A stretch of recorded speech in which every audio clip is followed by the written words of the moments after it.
Сәлем достар, сіздермен бірге мен Малика. Менің арнама қош келдіңіздер. Бүгін біз сіздермен ірімшік қосылған ерекше шоколадный пирог жасаймыз. Ол үшін біз 3 жұмыртқаға қант қосамыз. Одан кейін сүт қосамыз. Сосын сұйық май қосамыз. Енді жақсылап көпіргенше шамамен 3 минуттай араластыратын боламыз.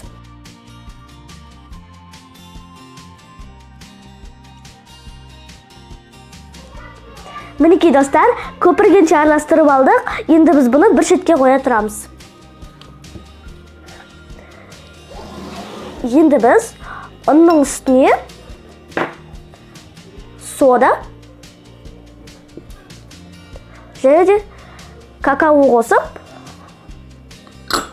осы илектің ішінде араластырып аламыз.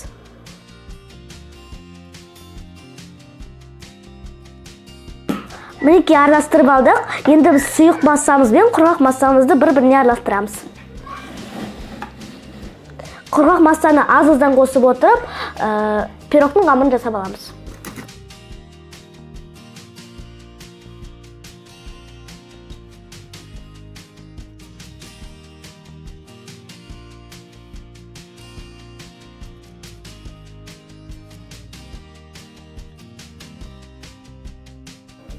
Достар, осылайша формаға құйып алдық. Размері 20-30.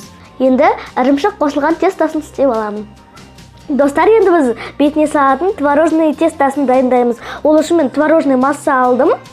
Енді біз оның үстіне бір жұмыртқа саламыз.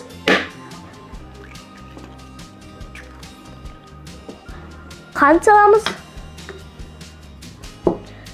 Және сухой молоко саламыз. Енді бәрін жақсылап араластырамыз.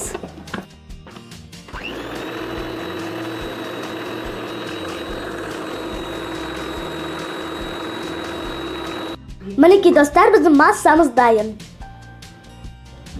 Достар, енді біз дайын болған массаны осындай кондитерлік мешокқа салып аламыз.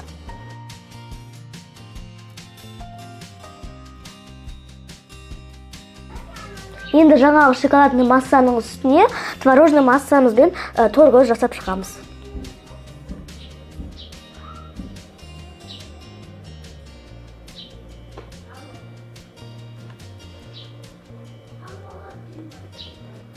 Мінекей достар, торгөз қылып жағып алдық. Енді біз бұны 180 градуста қызып тұрған пеште 30 минут пісіріп аламыз. Мінекей достар, біздің пирог дайын. Ерекше дәмді, өте жұмсақ, бір жесең жей бергің келетін пирог екен. Егер де сіздерге рецепт ұнаса, лайк басып арнама жазылыңыздар. Және комментарий жазуды ұмытпаңыздар. Достар, менің арнамда неше түрлі пирогтардың, торттардың, сусындардың, шайлардың рецепттері бар. Кіріп қарап көрсеңіздер болады. Ендеше ас дәмді болсын. Сау болыңыздар.